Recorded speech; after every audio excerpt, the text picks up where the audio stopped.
haberme dejado unos apuntes que traía. Vamos a ir sobre Marcelino, por favor. ¿Te importaría mucho que te presentase? Gracias. A ver, Marcelino nos va a dar una conferencia titulada Fátima y Lourdes, un baile de máscaras.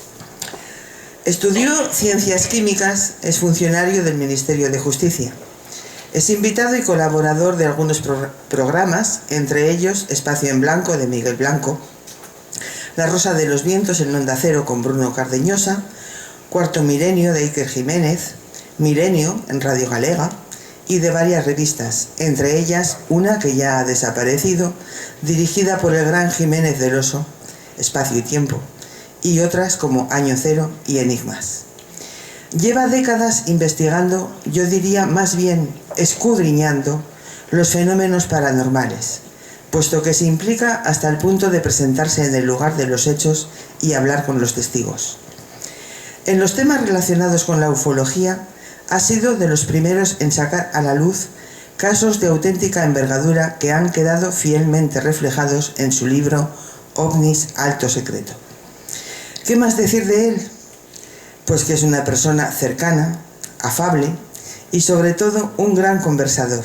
Y puedo dar fe de ello, pues cuando lo conocí, creo que allá por el 2010, disculpad, pero es que para las fechas soy un desastre, me di cuenta de que hablar con él era algo que se podía estar haciendo durante horas y sin embargo parecían haber pasado solo unos minutos.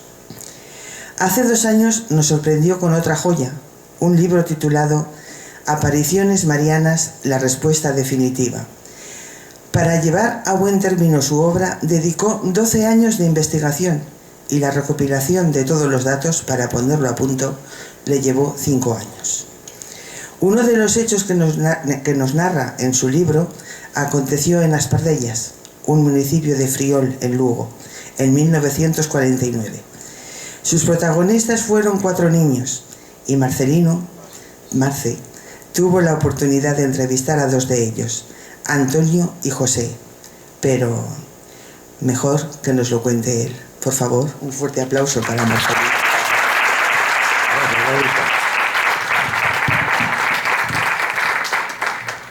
Bueno, buenas tardes ya casi a todos. No sé si se oye bien. Vamos a tratar el tema de Fátima y de Lourdes desde una perspectiva que, bueno, a muchos les sonará, por supuesto, de las incongruencias que, sobre todo en Fátima, se dieron en 1917 con aquellas apariciones tan extrañas, y también en Lourdes, que fue anterior a Fátima en muchísimo tiempo, muchas décadas. Y quiero comenzar con el caso de Pardellas, en la parroquia de Condes, en Friol, en Lugo, porque yo me encontré con esto que ven aquí de verdadera casualidad. En el 1999, el 15 de junio, una efemérides del periódico El Diario El Progreso de Lugo hablaba de que había habido una aparición en el año 49, 50 años antes, en la parroquia de Condes, en Friol, que está muy cercana a Lugo, como a unos 20 kilómetros. Yo no tenía ni idea, conocía bien esa zona por investigaciones ufológicas y otros temas, pero no tenía ni idea de que allí hubiera una capillita, ni hubiera nada en lo que, bueno, se hubiera reflejado esa aparición de la que se hablaba. Entonces, con otros amigos de Coruña, Pilar Abeijón y Rubén Sobrino, nos fuimos a la semana siguiente de leer esto al lugar para intentar localizar a los 4 videntes que en el año 49 tenían entre 11 y 13 años de edad, con tan buena suerte que al menos pudimos localizar a 2, a José Pérez y a Antonio Rouco, a Antonio Iglesias. Entonces, en base a los testimonios que estos hombres de 60 y algo años nos ofrecieron, pudimos reconstruir qué demonios había pasado allí, porque esta era una aparición muy anómala. Y bueno, no me voy a centrar en explicar exactamente qué es lo que sucedió. Si queréis ver el lugar, fue este. Ahí tenéis la finca en la localidad de Pardellas, en Friol, donde se produjo el avistamiento de una señora vestida de blanco, con unos detalles que nos dio esta gente, verdaderamente que para sí se quisieran otras apariciones que ha habido a lo largo de las últimas décadas. Llevaba algo en la cabeza, no dicen exactamente que fuese una corona, llevaba algo en la cabeza, una cosita pequeña. Era un ser de carne y hueso, que, por lo visto, si veis la flecha ahí, salía de la zona de este árbol y se dirigía y se colocaba aquí, exactamente aquí, y los niños se situaban aquí, lo veis mejor en esto. El punto verde indica dónde estaban los niños, jugando con un carrito en una carretera que pasa por encima. Ahí veis un tejadillo de una nave que no existía en aquella época. Bueno, pues por ahí encima pasa una pequeña carretera que era como un camino, en el año 49, y ellos jugaban con un carrito que dejaban caer hacia el muro de la finca. Volvían a subir el carrito y se volvían a tirar. Y en una de esas sintieron unos lamentos, y cuando se asoman por encima del muro, que tendría unos 80 centímetros, ven a una mujer vestida de blanco, de entre 90 centímetros y 1,10 metros de estatura, con un vestido de pico blanco, el pico bastante pronunciado, y un manto blanco también, con ochos dorados por el borde. Llevaba una cenefa de ochos dorados. Y se mantenía con las manos como un soldado, pegadas a los laterales del cuerpo, con el manto abierto. Y aquí viene lo curioso, es una aparición que durante 2 meses y pico se le presenta a estos niños, solo ellos, los 4, lo pueden ver, 2 ya han fallecido de aquellos, ahora han fallecido los 4, pero cuando nosotros entrevistamos a José y a Antonio, 2 de los chicos ya habían fallecido. Se les presenta durante 2 meses y pico y resulta que ni les habla ni les mira a la cara. Simplemente se pone allí como una estatua, está unos 5 o 6 minutos y se desvanece sobre la piedra. La trayectoria que trae siempre, según nos decían José y Antonio, era desde el árbol de atrás, el enorme roble que hay atrás, que en aquella época era mucho más pequeño, hacia el gigantesco roble que pesa toneladas y que nace de una fisura en el interior de esa roca, el de adelante, y se colocaba exactamente sobre ese pedestal que forma la roca, que lo podéis ver ahí, es este, aquí se colocaba. Y, como digo, los niños estaban situados en el punto verde, a unos 10 metros de distancia. No solo es que la pudieran ver con total claridad, yo le pregunté a Antonio, digo, bueno, si tú salvas esa distancia desde el punto verde hacia donde está la imagen, y le era transparente, o si le hubieras dado un golpe, dice, si le doy un golpe en el pecho la tumbo para atrás. Dice, porque ya venía ondeando el manto por el aire, como a 1 metro de altura del suelo, hasta colocarse sobre la piedra, y después se mantenía allí quieta y no nos miraba, ni decía nada, absolutamente nada, les miraba por encima de las cabezas de ellos. Bueno, esta aparición, aparte de otras personas que pudieron verla, entre ellas un niño de 6 años y 2 mujeres de 49, tenemos los testimonios del niño de 6 años, vamos a ver, descendientes de ese niño, y tenemos también de descendientes de las señoras de 49 años que consiguieron verla por una circunstancia muy curiosa. Se pusieron un domingo de finales de junio, porque esta noticia fue publicada el 15 de junio del 99, digo, y era la noticia que se había publicado el 15 de junio del 49. Bueno, estas 2 señoras salieron de misa un domingo de junio y se situaron a rezar aquí, según me contaba Concepción, la hija de una de ellas, una señora ya muy mayor, era la que me lo contaba. Y lo primero que me dijo fue, mi madre no mentía, y la amiga que iba con ella tampoco.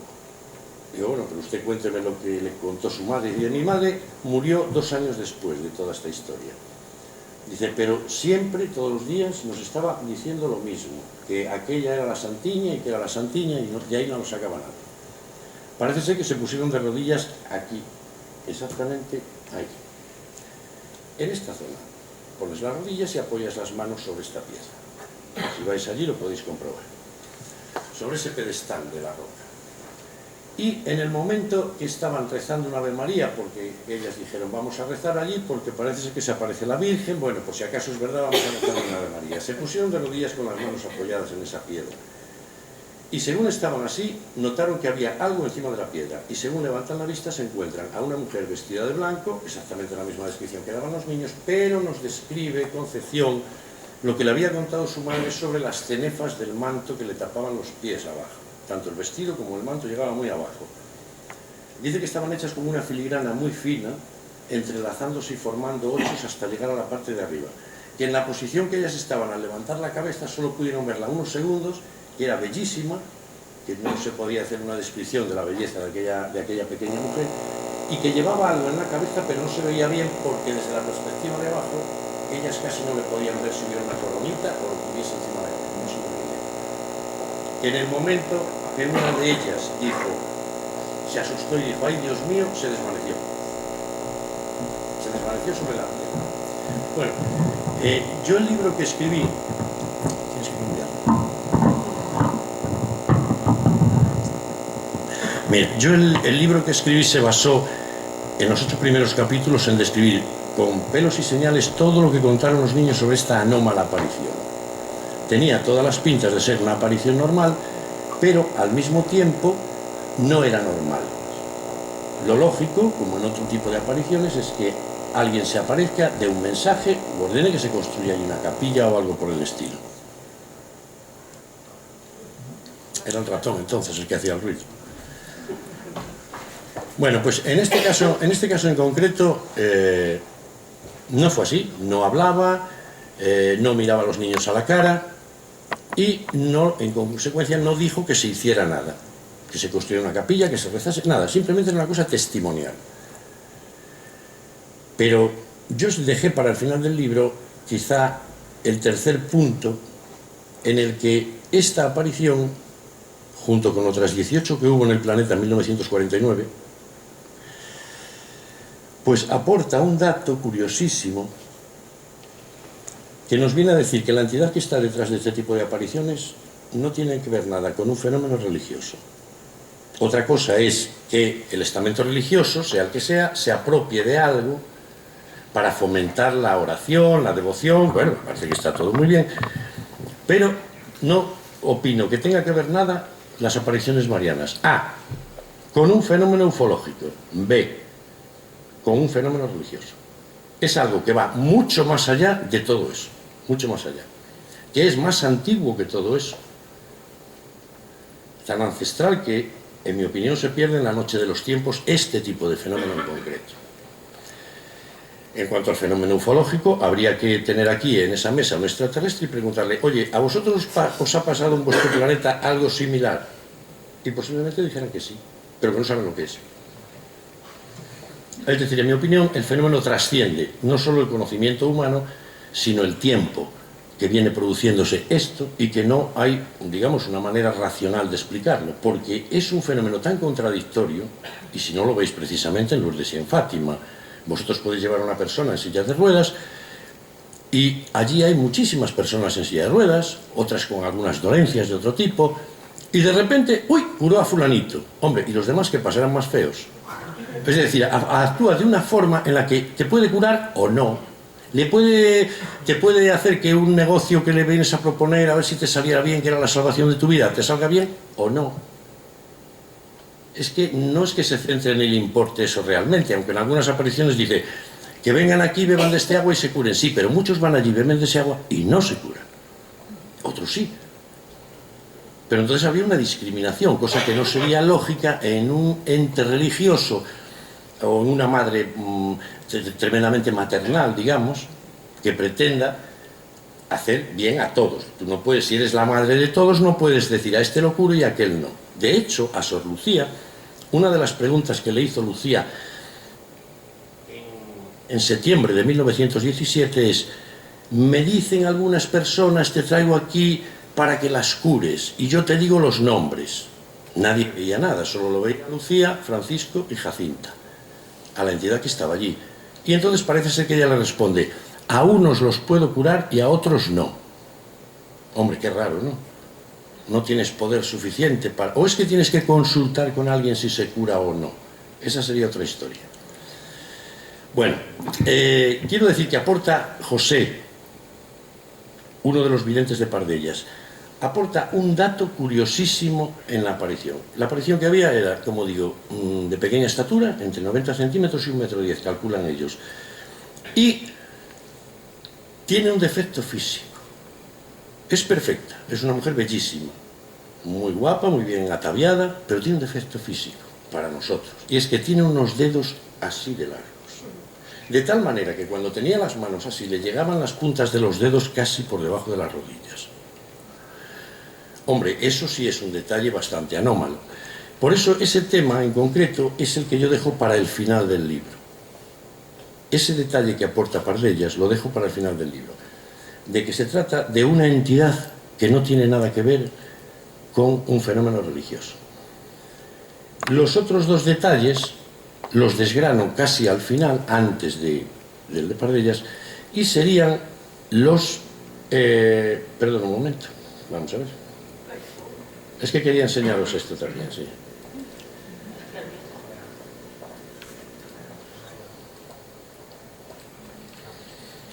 Mirad, en ese lugar cada uno puede pensar lo que quiera. Yo he sacado miles de fotografías en los últimos 15 o 16 años que voy por allí. Ellos también han estado allí. Ellos también han estado allí y han sacado fotografías y han pasado cosas. Ahora, no se puede disparar una fotografía y luego cambiarte de ángulo y hacer otra. No, hay que disparar 5 o 6 desde el mismo ángulo sin moverte para nada con el flash o sin él, pero hay que hacerlas así. De tal manera que cuando salga una cosa en una, como no has movido el encuadre, hay que comparar con las otras, si también sale eso o no, era un mosquito que pasa o tal. En concreto, no me deja seguir hacia atrás, pero bueno, podría dejarme seguir hacia adelante. Esta es la fotografía original. Hay que ponerla ahí. Si os fijáis, aquí arriba, en esta zona... Vale. Si os fijáis, aquí arriba, en esta zona, está el árbol pequeño, o sea, el que está detrás, y aquí la roca con el que está delante. Esto está tomado desde el camino que da acceso ya a la finca, para llegar hasta allí. Esta fotografía fue tomada en junio de del año 2004. Y lo que puede apreciarse ahí no sale ni en la foto anterior ni en la siguiente. Ampliado lo podéis ver así.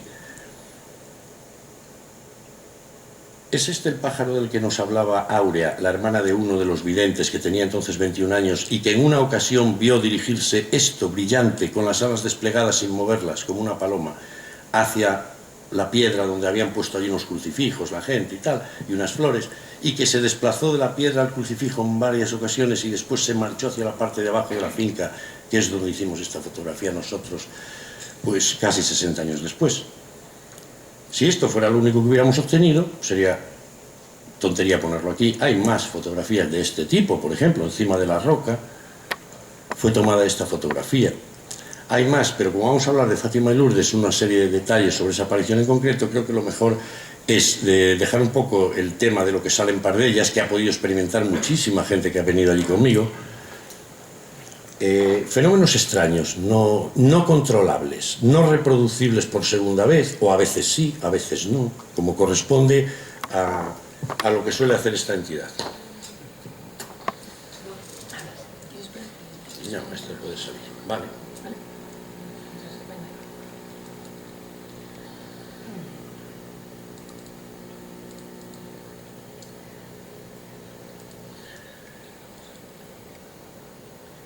Bueno, 1917, 13 de mayo, zona de Leiria, lo que hoy se conoce como Fátima, en Portugal. Esos tres niños que están ahí son Jacinta, Lucía y Francisco. La del medio, que es Lucía, es la que todos conocéis como Sor Lucía, la que vivió incluso un tiempo en Tui, en un convento de Tui, y que falleció poco después de fallecer el Papa Juan Pablo II. 2, 3 papas se entrevistaron con ella, quisieron saber de primera mano qué es lo que le había dicho la Virgen, pero más que nada por el morbo del tercer secreto. El 13 de mayo se produce la primera aparición en Fátima. Quiero hacer constar que Francisco podía ver la imagen, pero no la oía. Es decir, cuando la señora hablaba, y ojo, siempre dijeron la señora, nunca dijeron la Virgen, ¿eh? Incluso ya de mayor Lucía hablaba de la señora. De la señora. Entonces Francisco no escuchaba nada, se lo tenían que explicar después Jacinta y Lucía lo que les había dicho, pero él sí la veía. Bien, tenía unos apuntes aquí, pero para no alargar la cosa, yo creo que ya el destino hizo que los dejara olvidados en el hotel. Vamos a ver. Ahí los tenéis en el momento en que está en pleno fragor, en agosto, septiembre, ahí, octubre, cuando ya está en pleno fragor la aparición. La aparición llega los 13 de cada mes, empezando por el mes de mayo. junio, julio, agosto. En agosto las autoridades anticlericales de Portugal de aquella época no dejaron a los niños, los tuvieron retenidos en una especie de comisaría para que no fueran ese día a la campa de Fátima. Sí pueden ir en septiembre. En julio es cuando les había dicho el tercer secreto. En julio, mayo, junio, julio, la tercera aparición. Y en septiembre, cuando van, les dice que el día 13, de nuevo, de octubre, al mes siguiente, se va a producir va a hacer a la vista de todas las personas que estén allí un gran milagro. Porque claro, los que veían a la Virgen eran los niños, pero los cientos y cientos de personas que cada vez se iban agolpando, cada vez ya eran más en Fátima, pues no veían nada. Entonces esta entidad opta por decir, bueno, voy a hacer algo a lo grande, para que todo el mundo vea que sí, que aquí pasa algo raro. Eso sí, a lo grande, pero yo no me dejo ver. Fenómeno muy típico de las entidades que están, o la entidad que está detrás de las apariciones marianas. Me verás tú, o tú no me ves y no me oyes, pero el resto de la gente no, salvo rarísimas excepciones. Entonces lo que ocurre, aquí tenemos el 13 de octubre de 1917, un aguacero tremendo sobre Fátima ya a las 11 de la mañana. Esta es foto original del diario O Século, un diario anticlerical, y toma esta fotografía.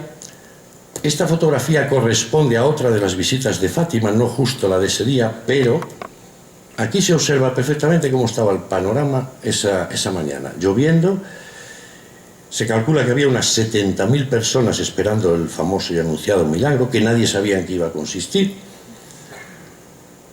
Y aquí tenemos algo importante que tener en cuenta. El director del diario O Século iba a ir al lugar esa mañana para cubrir el evento. Y va el redactor, Avelino de Almeida. Va él.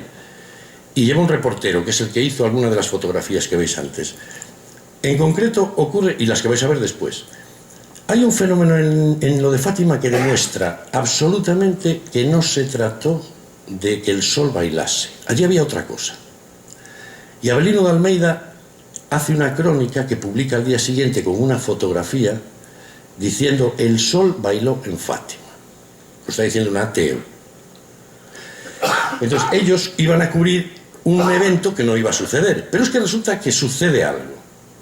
Y lo que sucede es que, según palabras de Avelino de Almeida, en plena lluvia, a las 12 de la mañana, se abrió un tremendo claro en el cielo. Y dice textualmente: las nubes se abrieron y apareció el sol sobre el cénit de la gente que estaba allí agolpada, y todos mirando. Y de repente el sol comenzó a moverse en giros y a hacer movimientos imposibles, hasta que en alguno de esos movimientos literalmente se lanzó sobre la gente que estaba en la campa de Fátima, ya digo, unas 70.000 personas, y luego volvió a ascender y se perdió entre las nubes. Entonces cualquiera puede pensar, el Observatorio Astronómico de Lisboa por supuesto no detectó nada extraño del Sol, ni ninguna cosa extraña en esos días, porque fue consultado así y no ocurrió absolutamente nada, todo estaba normal. Había otra persona allí, un profesor de historia de la Universidad de Lisboa, un tal Garrett. Y Garrett manifestó textualmente lo siguiente: había en el cénit un disco como la luna, pero parecía de material pulido, solo dijo eso. Y comenzó a hacer movimientos, vale. Bien. ¿Qué ocurre? El problema de Fátima es por qué los días 13. No me voy a extender demasiado en alguna de las consideraciones sobre, por ejemplo, el 13 de mayo, pero veamos. La configuración estelar del 13 de mayo en Fátima era exactamente la misma configuración estelar que el 27 de mayo en Pardellas en el año 49. Una en 1917 y otra en... La disposición astronómica era idéntica. El Sol se encontraba, estamos hablando de mayo, no de octubre como es esto, en mayo el Sol se encontraba, como todos los años, en el signo de Tauro, en las cercanías de la estrella Aldebarán del Tauro, y estaba entrando justamente en ese momento el planeta Marte allí, y Venus y Mercurio estaban cercanos al Sol. Es una configuración que no es muy normal que se dé, pero que se repite cuando ocurre lo de Pardellas, el 27 de mayo de 1949, curiosamente. Es una anécdota, simplemente. Bien, hablábamos de la imposibilidad de que el Sol pudiera ser el que ocasionó un efecto óptico por las nubes. Bueno, de acuerdo, no pudo ser. Es imposible completamente que lo avistado en la campa de Fátima el 13 de octubre de 1917 fuera el Sol. Ahí lo tenéis. El Sol se encontraba en la latitud de Leiría, que lo podéis ver aquí abajo. Esa es la latitud de Leiría, tal como se vería ese día allí. Ahora vais a ver una cosa. Aquí pone Palas Atenea, Ceres y Espica. El Sol se encontraba en ese momento junto a la estrella Espica de Virgo, en la constelación de Virgo, la constelación de la Virgen. Espica es espiga. ¿Y quién más estaba? Porque la entidad es como si hubiese planeado un trasfondo pagano invisible, porque claro, esta vista que veis es nocturna. Es como si hubiéramos quitado la luz del día y que pudiéramos ver las estrellas que están y los astros que están junto al Sol, que el día no nos deja ver. Bien. Pues como si hubiese montado un escenario de tipo pagano, lo que hace esta entidad es producir el fenómeno el 13, justamente el 13, todos los años el Sol se encuentra en conjunción con la estrella Espica de Virgo. Pero aquel día en concreto estaba también el asteroide Ceres, que fue descubierto en 1801 por Piazzi, un astrónomo y sacerdote italiano, que le puso el nombre de Ceres en honor a la diosa de la agricultura. ¿Quién otro asteroide estaba en conjunción? Estaba en conjunción el asteroide Pallas, que se había descubierto en 1802 por Olbers. Y le puso el nombre de Palas Atenea, en honor de la diosa Atenea. O sea, tenemos una conjunción de la estrella Espica, Ceres y Atenea, nombres paganos, de diosas paganas, dentro de la constelación de la Virgen de Virgo, el 13 de octubre de 1917. Anecdótico, sí, curioso, muy chocante elegir ese día para dar el espectáculo solar. Ahora observemos cómo el Sol bailó al mediodía en Fátima, diario anticlerical o século, portada de lo ocurrido en Fátima. ¿Por qué no pudo ser el Sol? Es evidente.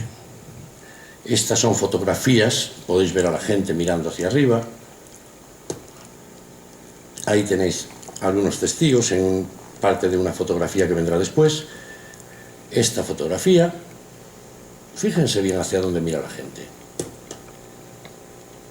Y fíjense bien en estas personas que están aquí. Fíjense cómo algunas, posiblemente por problemas cervicales o porque no les daba más las cervicales para tirar la cabeza hacia atrás, a ver algo que el cénit es lo que tenemos encima justo de la cabeza, no es algo que esté allí ni allí, no, es aquí encima, a 90 grados sobre el horizonte. Fíjense cómo giran la cabeza hacia un lado, algunos para no forzar las cervicales y poder mirar así de lado porque les será más cómodo. Este señor que está aquí no, mira directamente hacia arriba. Y esta señora que está detrás, igual. Incluso estos que están aquí, están observando algo que, como vimos anteriormente, ahí lo tenéis, no puede ser el Sol por la latitud que ocupa. Es decir, la gente tenía que estar mirando sin inclinar la cabeza hacia arriba, así simplemente con la vista, lo que estaba. Porque el Sol, el 13 de octubre, está en una latitud de caída que va en dirección hacia la constelación de Sagitario y alcanza su mínimo el 21 de diciembre. El 13 de octubre el Sol ha caído muchísimo respecto al solsticio de verano. Y en conclusión, es imposible que la gente estuviese mirando al Sol, porque está mirando hacia su vertical y el Sol está como a unos 40 y algo grados. ¿Qué están mirando la gente? ¿Hacia qué zona del cielo? Están mirando hacia la constelación de Canes Venatici, los perros de caza, que está en el cénit en ese momento en Fátima. Su vertical, la cabellera de Berenice y Canes Venatici, son las dos constelaciones que están en lo alto del cielo en ese momento. Están mirando en esa dirección. ¿Y qué significa eso? Que el Sol pasa por la eclíptica. Fijaros la línea de la eclíptica por la que circula el Sol y los demás planetas.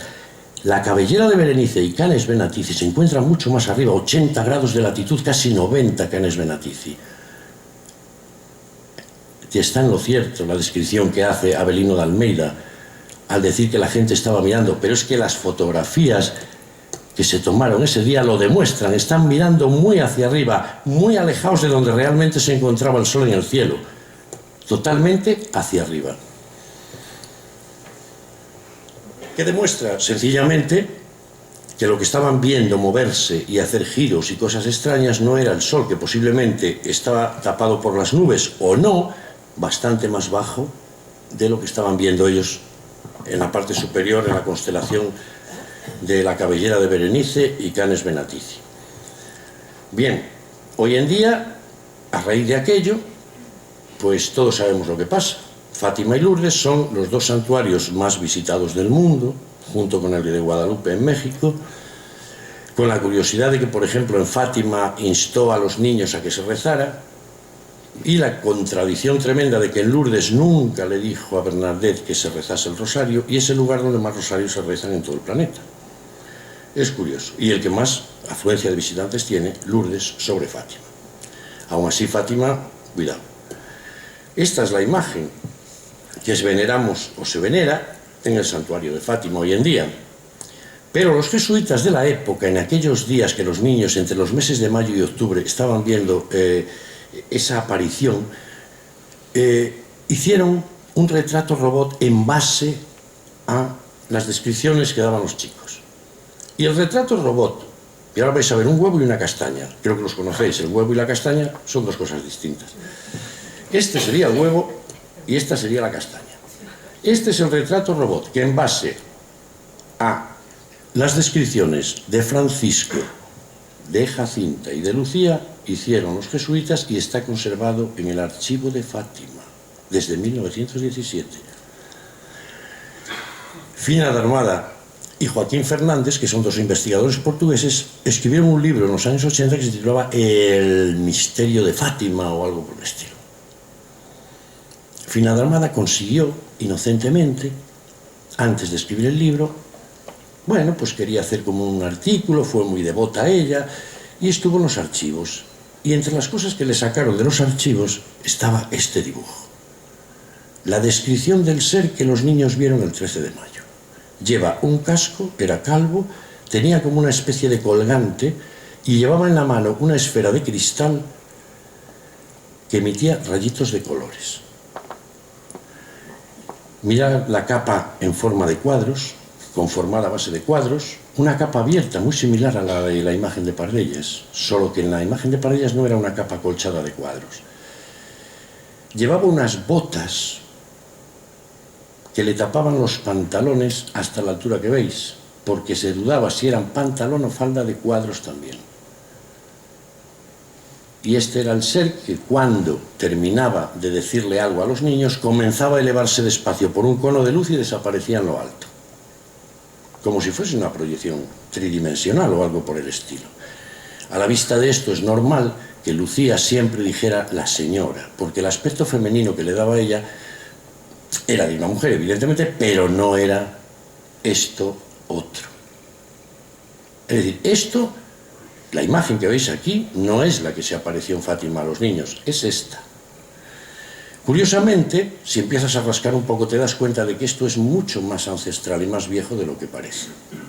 Por ejemplo, aquí las tenéis comparadas, pero creo que no hay comparación posible. Y la pregunta es, ¿por qué se transforma una cosa en la otra? Es el mensaje. Es decir, en el momento en que la imagen o la entidad comienza a hablar, como nadie la ve, solo los niños, lo que los niños describen se obvia y se transforma en lo que se quiere que sea. Es decir, sabemos que por el mensaje que está dando y que se dice es que una mujer tan tal y tan bella y no sé, pues tiene que ser la Virgen María. De hecho, los ojos no tenían córnea, según la descripción que se hace de este dibujo en el libro de Fina de Armada, sino que eran negros completamente todos ellos. Era negro todo el interior del ojo y la pupila, todo. Bien, entramos ahora en la diosa sumeria Inanna. Fijaros el parecido que la diosa sumeria Inanna tiene en su indumentaria con la descripción que nos hacen los niños de Fátima. Se trata de un vestido en forma de cuadros o red. Es lo que desde muy antiguo se llamaba a la diosa la señora de la red, la que lo interconectaba todo, pero que siempre venía a estar representada con vestidos o estructuras de vestimenta en forma de red, hexágonos, cuadraditos, rombos, algo muy extraño, cosa que se describe en Fátima. Los podemos comparar, tienen un gran parecido, solo que la diferencia entre el dibujo de 1917 y estos dibujos de Inanna de la época sumeria, asiria más bien, estamos hablando de más de casi 3.000 años de antigüedad. 3.000, casi 3.500. Observar a Isis, le están rindiendo pleitesía, pero ahí tiene un vestido en forma de red. Fijaros en esta diosa fenicia del 1800 a.C., miradla bien. Esta diosa fenicia, yo no sé si ahí lo distinguís, tiene todo el vestido formado a base de cuadritos. Pero es que Nuestra Señora de Le Puy en Francia, del siglo XIII, es prácticamente igual que ella. Y han pasado 2.000, 3.800 años aproximadamente. No, menos. 1.000, 2.800 años. Esto es fenicio y esto es una talla medieval que se conserva en Francia, en la iglesia de Nuestra Señora de Le Puy. También esta talla medieval francesa lleva un vestido en forma de red.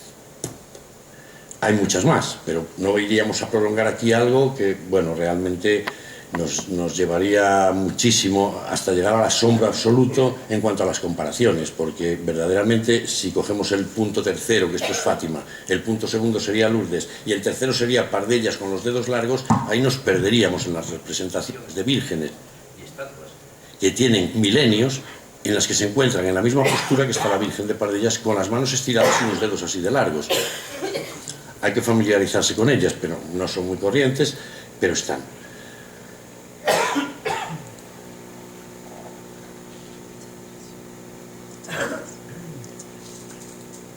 Nos quedaba aquí esto, pero bueno, no vamos a prolongarnos demasiado en...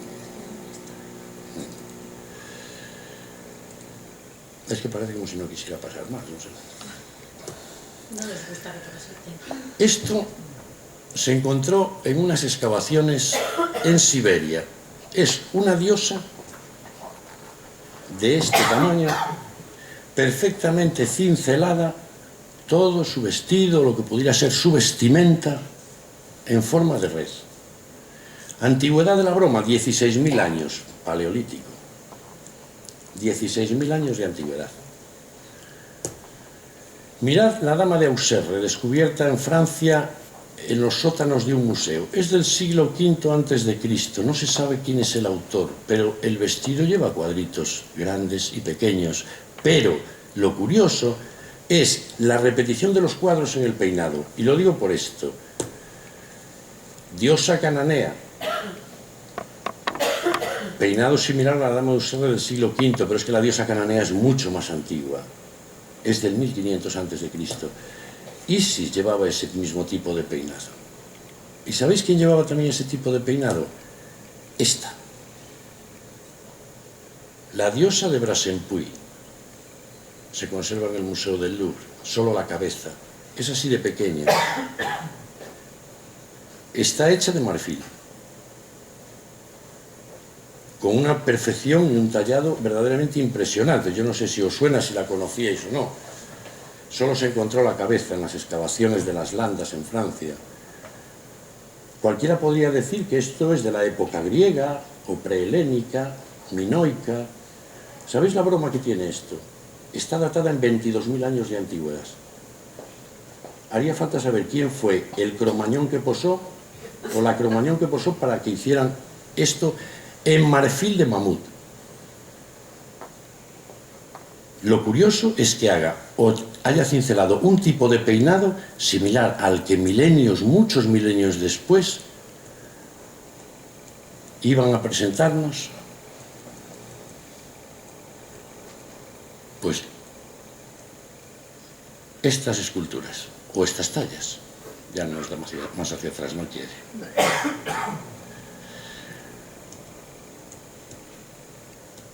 Esta y esta.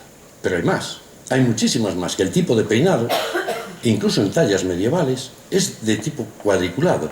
Es como si se hiciera una simbología, no solo en el peinado, que es ancestral, sino también en la vestimenta. Claro, no tenemos la talla completa de esta diosa del Paleolítico, de 22.000 años de antigüedad. Si estuviese completa habría que preguntarse, pero ¿cómo sería el vestido, no? O sea, ver qué tipo de vestimenta lleva. Si también es de cuadros, como le ocurría a la que se encontró en Siberia.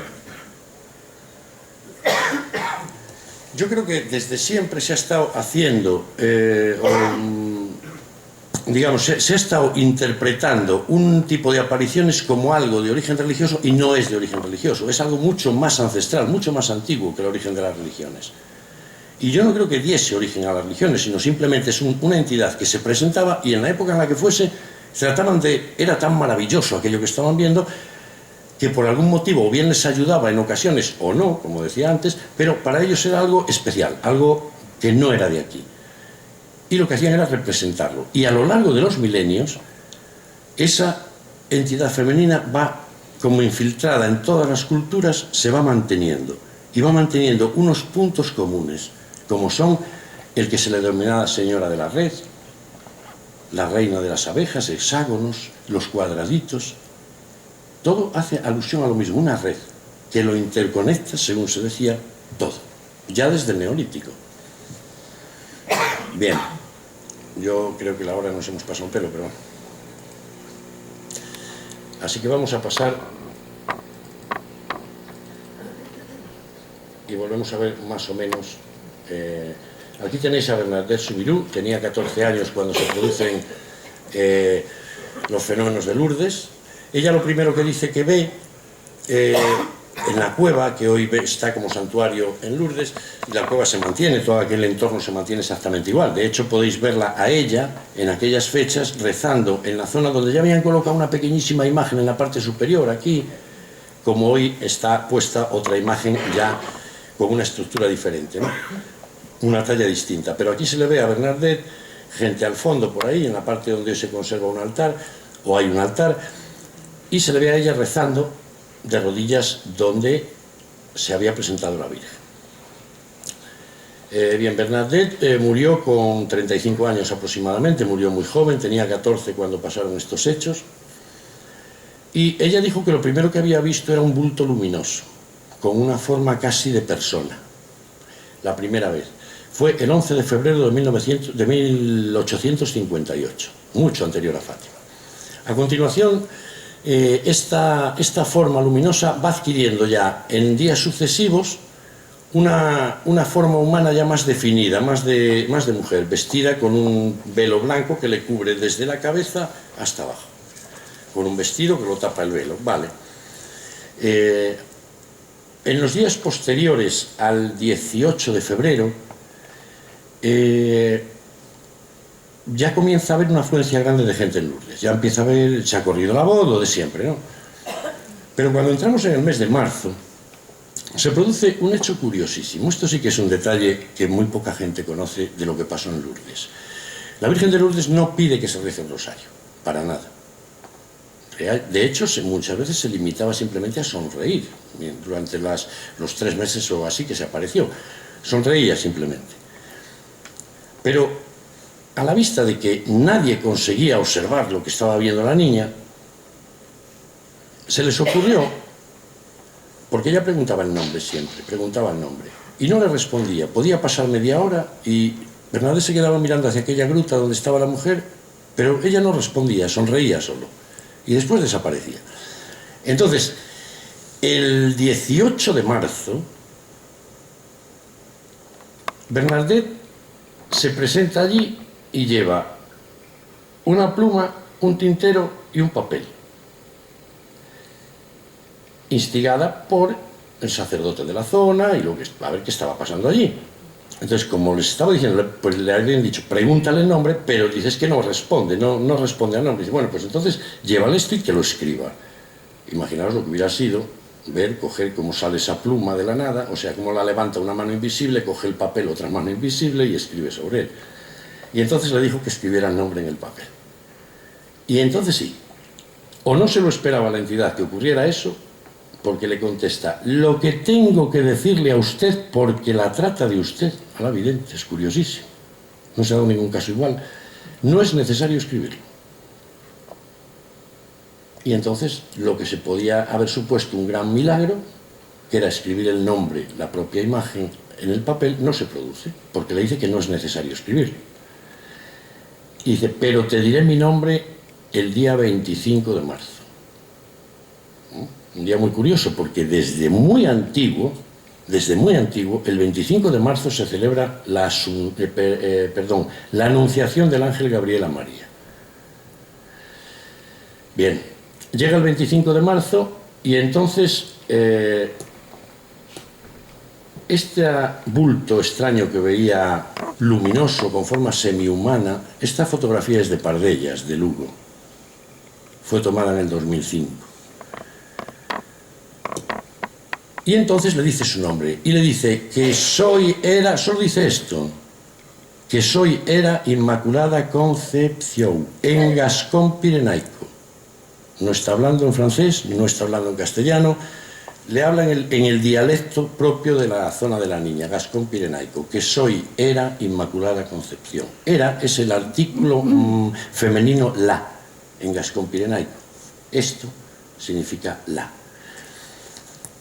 Bien, la pregunta que nos podemos hacer es ¿por qué cuando se pone la frase a los pies de la Virgen, allí figura hoy en día, en gascón pirenaico, la palabra era, el artículo femenino la, se pone en el medio, como si fuera una cosa... Pues, normalmente cuando se pone algo laureado con letras, en el centro va algo más importante, un escudo... En fin, aquí va el artículo. Alguien, sin saber por qué, ha puesto el artículo. Bien, esta es la inscripción y ese es el artículo. Fijaros una cosa, a mí me da la impresión, cada uno puede opinar lo que quiere, podemos terminar ya, de que realmente cuando la imagen que se apareció en Lourdes le dice lo que tengo que decirle a usted no es necesario escribirlo, creo que lo que realmente le estaba diciendo es lo que quiero decirle a usted no es conveniente escribirlo. No es conveniente escribirlo, que es muy distinto. ¿Por qué? Porque ¿qué hubiera pasado si, independientemente del milagro de que se levanta la pluma de la nada y una mano invisible coge el papel y todo eso y moja en el tintero y escribe, ¿qué hubiera pasado si lo hubiera escrito en el papel? Hacemos una pregunta.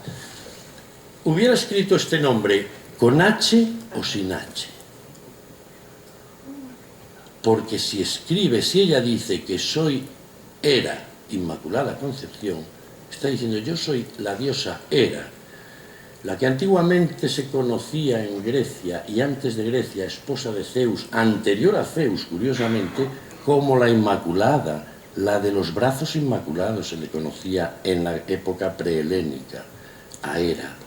Es decir, se la representaba como alguien que estaba por encima de lo que posteriormente, en la Edad del Hierro, cuando vino la Edad del Hierro ya se desmadró todo y en Grecia se asumió así, que era la esposa de Zeus, no podía estar por encima de Zeus, pero existen multitud de esculturas en las que ella está por encima y Zeus está inclinado hacia atrás como haciéndole reverencia, como si fuera la diosa de...